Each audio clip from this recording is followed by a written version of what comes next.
All right, so these stats are absolutely terrible. A Kapiti man has been charged with assault after the death of a 6-month-old girl. And in Christchurch, right at the moment, police are investigating the death of a 15-month-old. It comes as the government's report card on public service targets shows an increase in the numbers of children being assaulted in this country. So how alarming are the figures?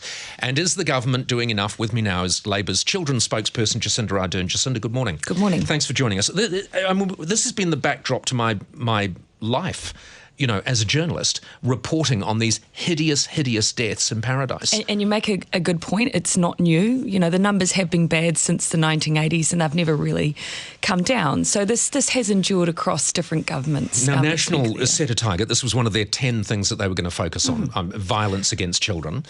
They were going to drop the current rate at the time they set the target by 5%. That was their which goal. Would actually mean a much greater drop than that because the current rate was on the cusp of skyrocketing. So the public service estimate that are actually talking about a drop in real terms of about 25%, but the opposite is happening. It seems to be going up, violence against children. Yeah, we haven't seen the improvement they hoped for, or indeed any improvement. And obviously that would be a target we'd all want to reach. So I think the question we have to start asking is, we put a lot of investment into the ambulance that does sit at the bottom of the cliff, and we have to. We need SIFs to be there when notifications come in. They have to exist.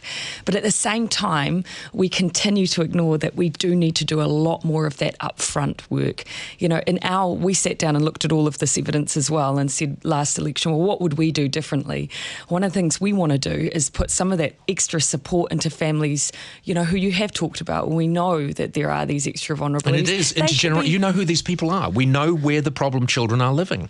Well, we want to put that support into homes before the baby's even born. I looked at some examples overseas. There's some really good programs. But how do you do that, Jacinda? How do you do it? Because if I go back to the last Labor government, you launched this huge investigation into it to try, not you personally, but Labor, launched this huge investigation. I remember at the time saying to, if it was Annette King or some bloody Labor MP. Someone really good. Someone really good. I can remember saying to them, God, do we need to start an investigation? We know what the problem is. We know who most of these problem parents are. Surely what we need to do rather than launch an expensive investigation is actually tackle it. And that would mean using the research and the evidence that we have, and that does give us a bit of an indication. Because we do have the research and the evidence. We do, and actually it's international.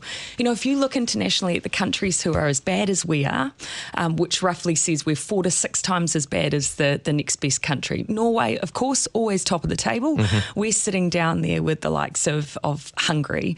Worse than us still is the United States. Now, common factors in those countries, if you have lots of adults who die from assault, you have children who die from assault. So if you've got violence in your country, that comes back to the intergenerational thing. You've got an issue. If you've got poverty, that is one of the clear links as well.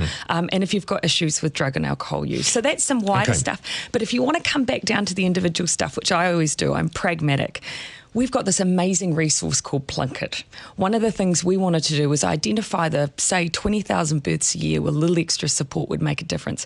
Let's put those nurses in those homes every single week. Would that help? Yes. Because most of these homes are being bothered with by society anyway. Yeah, but these are known homes. Sure, Plunkett's already there. This is about scaling it up and doing something bigger. They do it in the US. They reduced the child abuse rates for those families where they did this. They've done it for 30 years and they've made a difference. So the evidence tells us Do they take children out of families?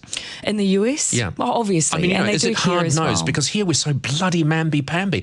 This year alone, and I'm not talking the 5,000 odd that are going to be really seriously assaulted, in many cases by their parents and caregivers. Yeah, and let's this be year honest. alone, 6-month-old dead overnight, 15-month-old dies in Christchurch, 2-year-old dies in Hawera, 8-month-old dies in Starship from the Waikato. And so it goes, that's this year alone. And the damning thing to say, let's just remove these kids? Yeah, in some cases, absolutely. But some of these kids then move around 14 different foster homes. Yeah. Some of them get abused we don't have it right once we move them out. Absolutely. Yeah, absolutely. So it's not as simple as that. Ultimately, the best thing we can do is make sure that these kids are in the best environment possible. And if we can work with those families, that should be what we're striving to do. Is it fixable? Yes. It can Why improve. haven't National been able to fix it? Because they did set it as a target as a priority. They have. And I think part of the issue is that they're not willing to go back and look as early as we need to. We need to be in there before a baby's even born. That's what we need to do.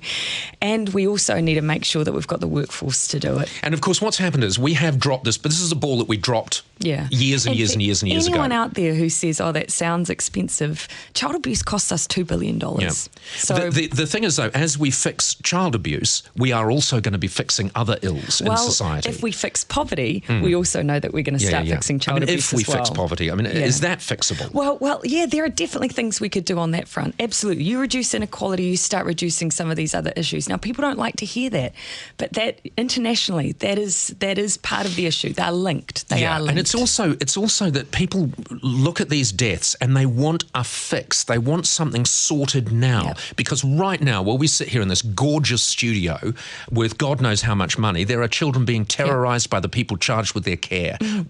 Fixing poverty isn't going to help those kids, because those kids will be dead before you fix poverty. What will help those kids? You're talking about the longer term solutions. We've got to do both. We've got to look towards the longer term, but at the same time, we've got to look at what we're doing in those families now. Absolutely. And we should have been there before they arrived. I saw some coverage from the Tunisian bombing, where the Britons died, 38 people dead or whatever. And they had one girl, she was about 12, and she was distraught and she was crying, and she said, my parents hid me. My mum lay next to me and my father threw his body over me. That is what parents should do. And that comes back to a general point, though, that by and large, every parent wants their child to have a better life than they did, by and large. Only by and large. No, there are lots of parents that don't. No, only just by and large. I think if you look at all the ones that are killed by their parents. That by and large, that is the case. And also need to acknowledge that who is it that the ones that are doing the abuse? But they're not always here's the parents. Problem, though. Being mamby-pamby isn't going to help any of those people, because, in fact, we shouldn't even talk about by and large parents are doing the right thing, because that's what they should do. Who are the perpetrators? Sometimes these aren't the parents who are dying at the hands of. But they're almost always people that are known to the family. And Paul, I'm going to battle you every time on this. You can call it namby-pamby. Everything I produce will be based on evidence and research. Thank you very much. For that very reason. Yeah, I've read a lot of shitty evidence and research, though, Jacinda. Thank you very much for coming in. Jacinda Ardern.